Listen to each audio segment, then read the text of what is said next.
Hai adik-adik semuanya, ketemu lagi dengan Miss Nina. Kali ini kita akan lanjut lagi ke bagian ketiga.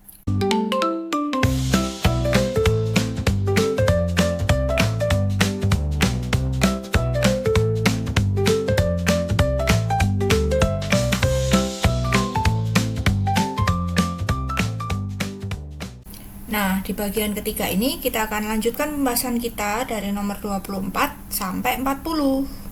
Ya, oke. Adik-adik kita lanjutkan lagi ke nomor 24. Di sini ada transformator. Transformator dibedakan menjadi dua, yaitu step up ya sebagai penaik tegangan dan step down itu sebagai penurun tegangan. Seorang instalator listrik memiliki dua transformator berikut. Kita lihat dulu ya adik-adik di pertanyaannya. Apabila tegangan listrik suatu instalasi sebesar 220 volt, maka fungsi yang benar sebuah trafo adalah ya di sini ada transformator P. Ya, kita lihat jumlah lilitannya dulu ya. Di sini ada 1200 lilitan di primernya. Kemudian di sekundernya atau outputnya menjadi ada 300 lilitan. Ini jumlah lilitan kawatnya ya. Nah, karena jumlah lilitannya semakin berkurang, berarti P ini adalah transformator step down. Nah, itu step down. Nah, kalau kalian kalau lihat jumlah lilitannya ya, dari 200 dia naik jadi 400. Ini adalah trafo step up, adik-adik. Gitu ya. Nah, karena ini trafo P-nya step down dan Q-nya step up, kita lihat di pilihannya. Kita lihat yang A dulu. Trafo P, tadi step down ya, menaikkan tegangan menjadi 880 volt. Tegangannya kan tadi dari 220 adik-adik ya. Dan trafo P itu adalah step down tadi. Jadi kalau yang A ini udah jelas salah ya. Karena kalau lilitannya berkurang, itu nanti voltnya juga harusnya berkurang kalau step down. Ya. Kalau ini kan malah naik nih. Jadi salah. Nah ini yang B juga udah pasti salah. Jadi kita sudah nggak usah lihat A dan B. Ya, kita tinggal cek yang C ini adik-adik atau yang D. Yang C ini menurunkan tegangan menjadi 110 volt. Kita coba aja cek dulu ya adik-adik. Kita hitung yang P dulu ini dari 1200 rumusnya apa? Masih ingatkah? NP per NS sama dengan VP per VS. Kita masukkan berarti 1200 per NS, NS-nya 300. Ya, kita hitung dulu sama dengan VP. VP-nya tadi itu 220 volt nih, kita masukkan ke sini. 220 dibagi VS. Nah, ini kita coba kalikan silang aja. Jadi, 1200 VS sama dengan 220 dikali 300. Nah, nanti VS-nya berarti berapa? Ini coba kita hitung. 220 dikali 300 dibagi 1200. Ini nolnya kita coret dulu. Kemudian ini kita bagi 3 bisa 4 kan? Nah, 220 kita bagi 4. Berapa itu? 55 volt ya. 55 volt. Berarti yang C ini salah adik-adik. Nah, dan kalau gitu berarti yang D ini benar. Menurunkan tegangan menjadi 55 volt. Ya gitu ya adik-adik untuk nomor 24. Kemudian kita ke nomor 25. Di sini ada pohon jati. Mengapa menggugurkan daun? Judulnya ini ya. Kita coba langsung lihat aja ke pertanyaannya dulu. Ciri hidup yang ditunjukkan oleh pohon jati pada kutipan tersebut adalah, oke kita coba baca. Ini kakak carikan yang penting-penting ya adik-adik. Di sini kita bisa temukan ini. Pada musim kemarau, pohon jati akan menggugurkan daunnya. Yuk kita cari tahu sama-sama apa saja alasan pohon jati menggugurkan daunnya. Ya. Kemudian kita baca lagi. Nah, kita masuk ke sini. Gugurnya daun pada musim tertentu bisa menjadi bagian dari upaya untuk menghemat energi atau menghadapi kondisi lingkungan yang berubah. Selain itu, pohon jati mungkin menggugurkan daunnya sebagai respons terhadap cuaca ekstrim, seperti musim kemarau yang panjang atau cuaca yang sangat kering. Gugurnya daun bisa membantu pohon untuk mengurangi penguapan air melalui proses transpirasi sehingga meningkatkan peluang kelangsungan hidupnya. Oke, jadi di sini kita bisa lihat ya pohon jati tadi menggugurkan daunnya untuk menghemat energi untuk menghadapi kondisi lingkungan yang berubah. ya, dan juga sebagai respons terhadap cuaca ekstrim. Ya, kalau kita cek ini yang A udah salah ya, karena ini ada mengeluarkan zat sisa. Kemudian yang B kita lihat untuk pertumbuhan, nah ini juga salah. Ya, yang C untuk adaptasi, nah ini benar. Menanggapi rangsang juga benar. Tadi kan dia sebagai respons ya, menanggapi rangsang. Berarti yang C itu nomor 25. Kemudian kita lanjut lagi ke nomor 26. Di sini ada fungsi organ daun. Ya, kalau kita lihat ini di sini ada anatomi daun. Ini di sini ya gambar anatomi daun. Berikut beberapa fungsi jaringan pada daun. Oke, kita lihat pertanyaannya dulu. Berdasarkan gambar tersebut, pasangan jaringan tumbuhan dengan fungsi yang benar. Oke, kita lihat dulu adik-adik. Kita lihat. Nah, di sini K. K ini adalah jaringan apa? Nah, ya. K ini adalah epidermis adik-adik ya. Epidermis. Kemudian yang L ini adalah jaringan tiang. Ya, atau jaringan palisade begitu. Kemudian yang M ini adalah xilem. Kemudian yang N ini adalah phloem. Kemudian yang ini, yang O, ini adalah bunga karang, jaringan bunga karang. Nah, coba kita lihat fungsinya ya. Jadi yang nomor 1, mengangkut hasil fotosintesis dari daun ke seluruh tubuh bagian tumbuhan. Tentu saja itu adalah fungsi dari jaringan phloem. Ya, betul. Kemudian yang nomor 2, untuk mengangkut air dan mineral dari akar ke daun. Ya, ini adalah fungsi dari xilem ya adik-adik. Jadi fungsi yang M. Ini yang M. Dan kita cek lagi yang nomor 3. Tempat terjadinya pertukaran gas pada daun. Itu ada di, ya betul, di bunga karang ya. Berarti yang O di sini. Kemudian tempat utama terjadinya fotosintesis.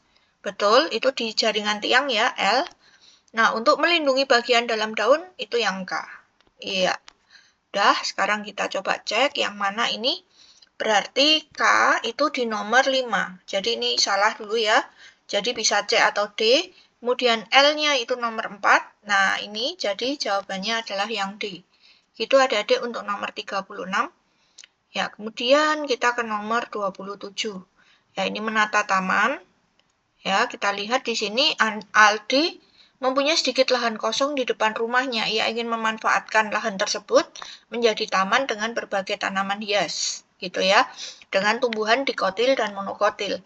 Nah, di sini sudah ada map denahnya, ya, di sini ada daerah P, Q, R, T, S, gitu ya.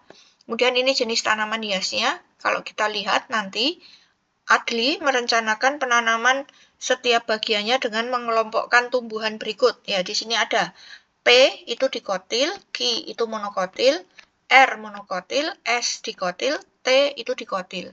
Nah, kita coba lihat adik-adik di sini bagaimana peletakan jenis tanaman hias yang paling sesuai. Kita lihat yang A dulu, yang P dulu ya, P. P itu dikotil adik-adik. Kita lihat tanaman dikotil yang A itu 1 dan 6. Kita coba lihat. Nah, 1. Ini karena ini kita lihat dari bentuk daunnya aja ya. Kalau ini daunnya memanjang berarti ini monokotil. Jadi nomor 1 ini udah salah dulu. Kemudian kita cek yang B. Dikotil ya 3 dan 8. 3, nah dikotil ya tadi ya. Nah ini benar dan 8. Oke, ini benar 3 dan 8 nih. Oke, dikotil. Kemudian yang Q. Q itu monokotil ya. Monokotil 1 dan 7. Oke, ini monokotil 1 dan 7. Kita cek lagi yang R. Itu nomor 4.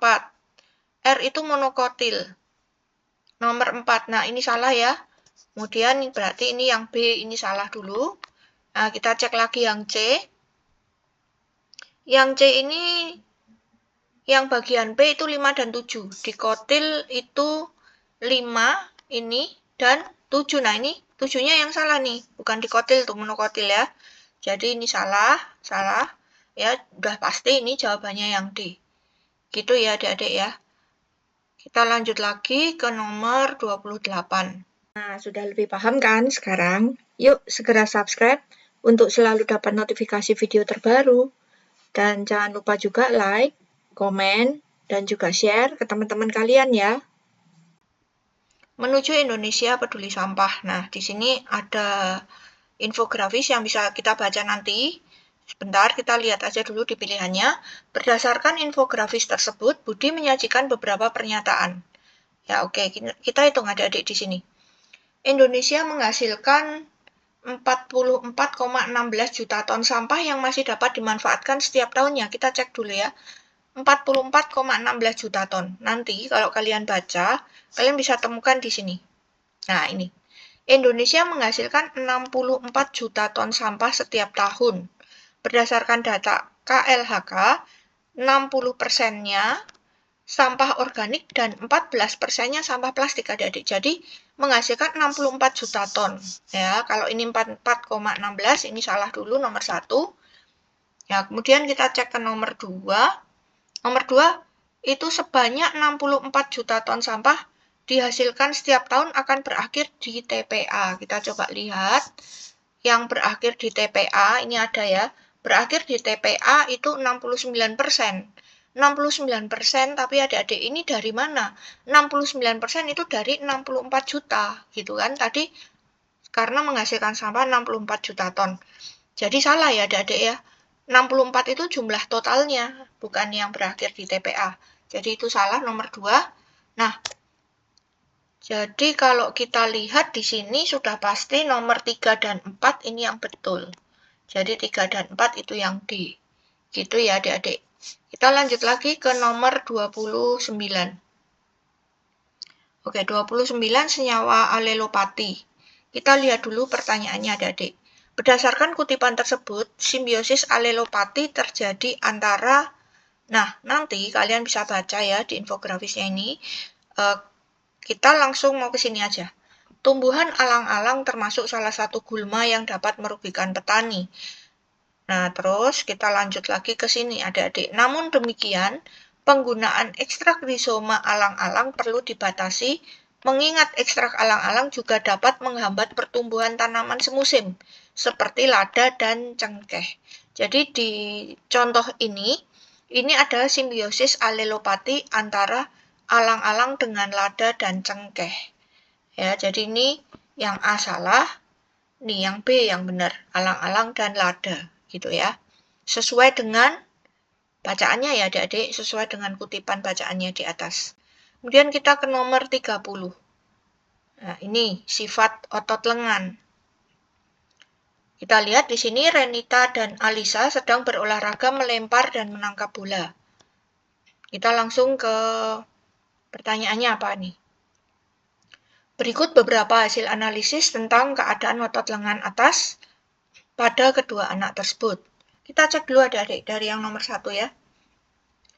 Nomor 1, otot bisep Renita relaksasi. Kita lihat Renita adik-adik. Di sini posisinya tangannya lurus begini ya. Kalau lurus ini bisepnya relaksasi, trisepnya yang berkontraksi. Nanti kebalikan dengan sewaktu menekuk seperti ini, itu bisepnya kontraksi, trisepnya relaksasi, begitu. Nah, kalau kita cek di sini Renita, bisepnya dia bilang relaksasi. Ini benar ya adik-adik ya. Kemudian trisepnya berkontraksi si Renita ya. Ya, ini benar nomor 1. Kita cek lagi nomor 2. Otot bisep Alisa relaksasi. Alisa yang menekuk ya. Salah ya, bisepnya harusnya kontraksi. Jadi 2 ini salah. Kita lihat lagi yang ketiga. Otot bisep Renita berkontraksi tadi salah. Di nomor 1 tadi sudah ya. Kemudian ini pasti yang 4 benar. Jadi jawabnya adalah yang B. Itu nomor 30. Ya, kita lanjut lagi adik-adik ke nomor 31. Perhatikan kutipan berikut. Nurita melakukan pengujian terhadap beberapa bahan makanan dengan memberikan masing-masing 3 tetes larutan penguji pada ekstrak bahan makanan. Beberapa saat kemudian diamati perubahan warnanya. Oke, di sini ada 4 bahan makanan ya, 1, 2, 3, 4. Kemudian di sini ada warna mula-mula, kalian bisa lihat. Dan di sini ada lugol dan juga biuret. Gitu ya, kita cek dulu. Selanjutnya Nurita mengamati gambar sistem pencernaan pada manusia berikut. Berdasarkan hasil pengujian yang dilakukan oleh Nurita, di manakah tempat terjadinya pencernaan yang benar? Kita cek dulu yang ada, Dek. Bahan makanan 1 dan 4, itu organ pencernaannya S dan T. Kita cek nomor 1 apa? Kalau kita cek nomor 1, Ya, warna mula-mula adalah putih. Ketika ditetesi Lugol, dia bilang warnanya jadi biru kehitaman, berarti ini mengandung karbohidrat. Ya, dan di sini biuretnya biru muda, ini kita nggak usah lihat. Kemudian yang nomor 4 di sini, warna mula-mula adalah kekuningan. Menjadi Lugol itu biru kehitaman sama, ini adalah karbohidrat juga ya. Jadi 1 dan 4 itu karbo. Ya, karena karbohidrat pencernaannya ada di mana? Ada di S dan T, ya, di mulut dan di usus halus. Kalian ingat kan enzim ptialin dan enzim amilase. Ya, jadi ini yang A benar. Gitu ya, Adik-adik. Kita lanjut lagi ke nomor 32. 32 pembuluh darah manusia. Oke, kita lihat aja di pertanyaannya langsung dulu. Pasangan nomor, nama pembuluh darah, dan fungsi yang benar. Kita cek. Nomor 1. Kita lihat ya, nomor 1 itu adalah arteri pulmonalis. Kita coba lihat di sini. Nomor 1 ini adalah yang biru ya, Adik-adik. Yang biru itu dari yang sebelah kanan ya. Jadi di sini nomor 1 ini adalah arteri pulmonalis. Ya, ini benar arteri pulmonalis. Fungsinya mengalirkan darah yang membawa oksigen. Nah, ini salah Adik-adik. Kalau dari sebelah kanan, ya dia pasti membawa CO2. Jadi yang biru ini yang mengandung CO2, nanti yang merah ini yang mengandung oksigen baru. Yang sebelah kiri ya. Oke, kita cek lagi yang B. Nomor yang B, nomor 2, itu vena pulmonalis. Kita lihat nomor 2 mana, ini di sini. Sudah yang merah ya, ini dari paru-paru dia menuju jantung. Ini namanya berarti vena pulmonalis, betul? Namanya betul. Ya, kita lihat ininya, mengalirkan darah yang membawa karbon dioksida. Nah, ini yang salah. Jadi 2 ini juga salah. Kemudian kita lihat yang nomor 3, itu aorta. Kita lihat, ini dia meninggalkan jantung menuju ke seluruh tubuh. Nah, ya, berarti ini aorta, betul. Ya, aorta mengalirkan darah, kita lihat nih yang C, mengalirkan darah yang membawa oksigen dari jantung ke seluruh tubuh. Ya, betul. Jadi jawabnya yang C. Itu Adik-adik untuk nomor 32. Kemudian kita ke nomor 33. Mencegah dan mengendalikan asma. Oke, kita langsung aja dulu lihat pertanyaannya. Cara pencegahan dan pengendalian asma yang sesuai infografis adalah yang A dulu, kita coba lihat. Gunakan masker apabila melakukan aktivitas baik di dalam maupun di luar rumah. Kalau kita lihat di sini masker, di sini ada ya. Gunakan masker bila menyapu lantai atau di tempat yang berisiko terkena debu atau polusi. Yang berisiko aja ya. Jadi kalau di sini dibilang gunakan masker apabila melakukan aktivitas, ini salah. Kemudian cek yang B. Agar tidak kambuh, maka penderita asma sebaiknya minum obat pengontrol asma setiap hari. Kita lihat di sini. Obat. Ya, di sini ada patuh menggunakan obat pengontrol teratur sesuai anjuran dokter. Adik-adik. Di sini nggak disebutkan setiap hari. Ya, jadi kalau di sini dibilang setiap hari, nah ini salah lagi. Kita lihat lagi yang C. Untuk mendinginkan suhu ruangan, penggunaan AC lebih disarankan daripada menggunakan kipas angin. Kita coba lihat di sini ada hindari penggunaan kipas angin karena bisa menerbangkan debu. Bila menggunakan AC, bila lo ya adik-adik ya. Jadi di situ tidak dibilang disarankan atau apa enggak. Jadi ini juga salah, pasti ini jawabannya yang D. Yang D, penggunaan kasur busa atau dakron lebih disarankan itu ada adik-adik. Nah, ada di sini. Hindari penggunaan kasur dan bantal kapuk. Ya, betul ya. Jadi yang D. Itu nomor 33 adik-adik. Nah, sudah lebih paham kan sekarang? Yuk segera subscribe untuk selalu dapat notifikasi video terbaru. Dan jangan lupa juga like, komen, dan juga share ke teman-teman kalian ya. Kemudian kita ke nomor 34. Pemeriksaan glukosa urin metode Benedict. Berikut metode dalam tes glukosa urin. Kalian bisa baca nanti ya. Kalau kita lihat di sini, di tabung pertama itu negatif, itu tidak ada perubahan, warnanya tetap biru. Kemudian makin ke kanan nih, warnanya berubah sampai ke merah. Kita lanjutkan lagi, swastika sedang melakukan tes glukosa urin seorang pasien gangguan ginjal dan diperoleh hasil berikut. Nah, ini sebelum dipanaskan, ya biru. Kemudian setelah dipanaskan menjadi merah, adik-adik. Berarti ini Oke, ini berarti mengandung glukosa yang tinggi ya. Seperti ini kan warnanya merah bata, itu enggak apa? Kandungannya tinggi.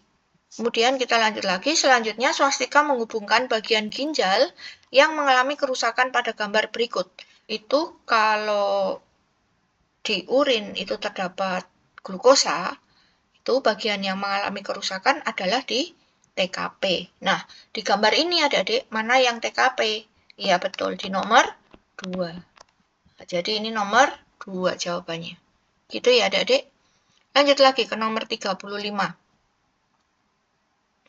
Ketika tangan tanpa sengaja terkena tusukan atau menyentuh benda panas atau api, tangan akan otomatis bergerak menjauhi sumber panas tersebut.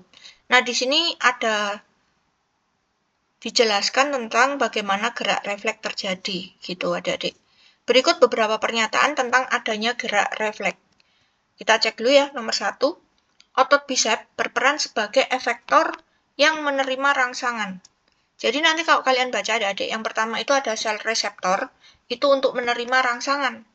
Itu sel reseptor. Ya, jadi kalau nomor 1 ini tadi dibilang menerima rangsangan adalah efektor, ini udah salah dulu.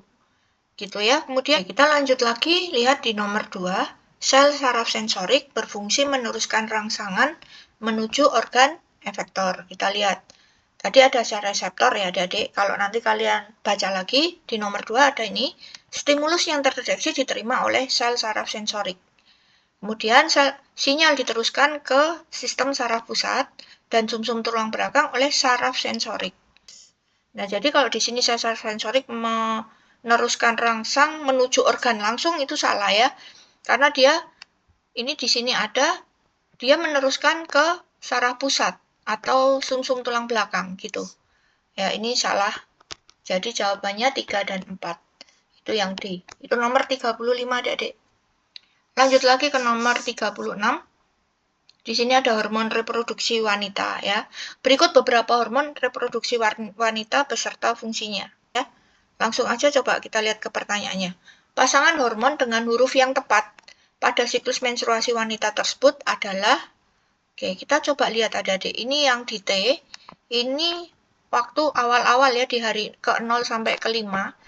Ini pasti yang berperan adalah hormon FSH dulu. Ini FSH ya.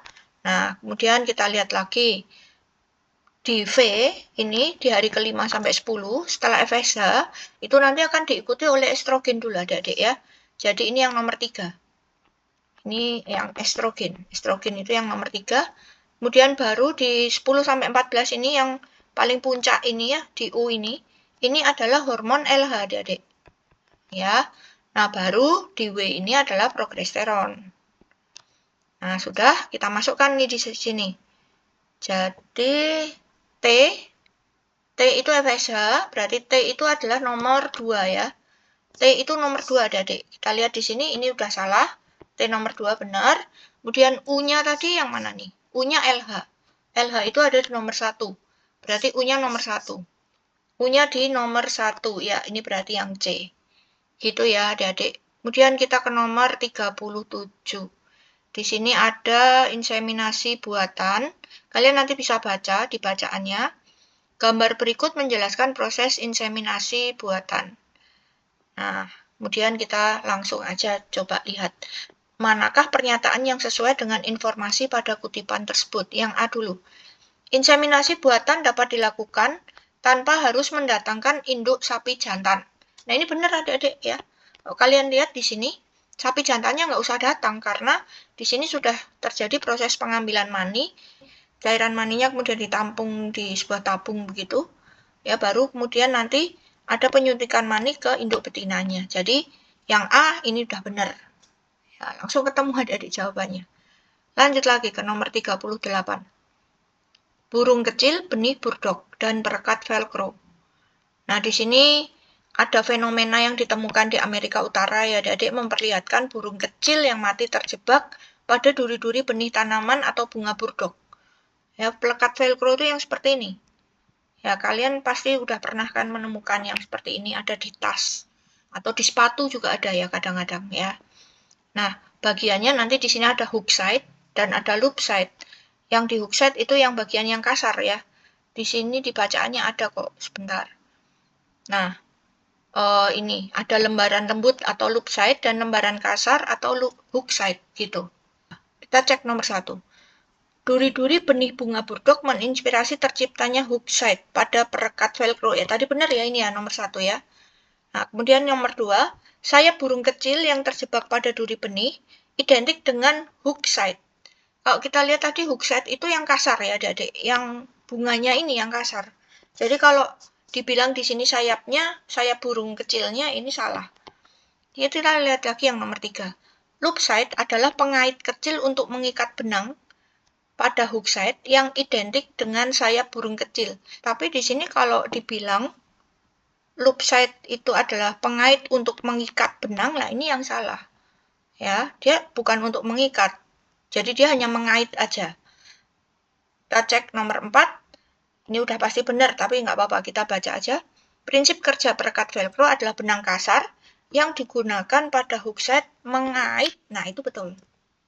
Ya, jadi 1 dan 4 itu yang B. Oke, lanjut lagi adik-adik ke nomor 39. Ini ada jagung bicolor. Kita coba baca di sini. Jika sifat jagung kuning, jadi ini jagungnya ada 2, white corn dan juga yellow corn. Dan nanti hasilnya adalah bicolor corn hybrid. Ya. Nah, ternyata sifat kuning itu ditentukan oleh gen H yang bersifat dominan terhadap gen H kecil yang menentukan sifat jagung putih. Jadi H kecil ini menentukan sifat jagung putihnya. Jagung putihnya berarti nanti H kecil, tapi untuk yellow corn-nya ini di sini ada ditentukan oleh H besar dan H kecil gitu. Tapi H besarnya dominan gitu adik-adik ya.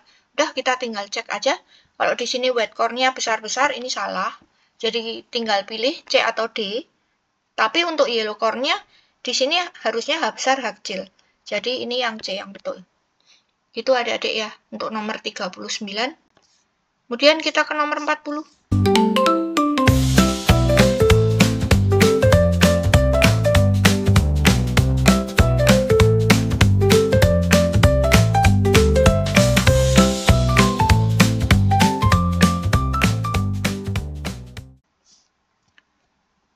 Pengontrolan fermentasi pada pembuatan tempe. Nanti kalian bisa baca infografisnya adik-adik. Kita langsung aja. Manakah pernyataan yang sesuai dengan teks dan infografis? Yang sesuai ya, jangan yang tidak sesuai adik-adik. Kita cek yang A. Fermentasi glukosa pada suhu lebih dari 29 sampai 32 derajat Celcius selama 36 jam akan menghasilkan produk dengan karakteristik sensoris maksimal. Kita coba lihat di sini. Fermentasi tempe umumnya dilakukan selama 36 jam dengan suhu ruang 29 sampai 32 derajat Celcius. Nah, ini benar nih. Ya, udah nih yang A udah benar, udah langsung ketemu adik-adik. Ya gitu adik-adik ya. 40 nomor sudah kita kerjakan adik-adik. Jadi pembahasan untuk sains Sleman 1-nya kita sudah selesaikan. Untuk numerasi Sleman 1 kemarin, kita bahas nggak nih adik-adik? Coba kalian komen ya di bawah ini. Kita ketemu lagi di video-video berikutnya. Tuhan memberkati.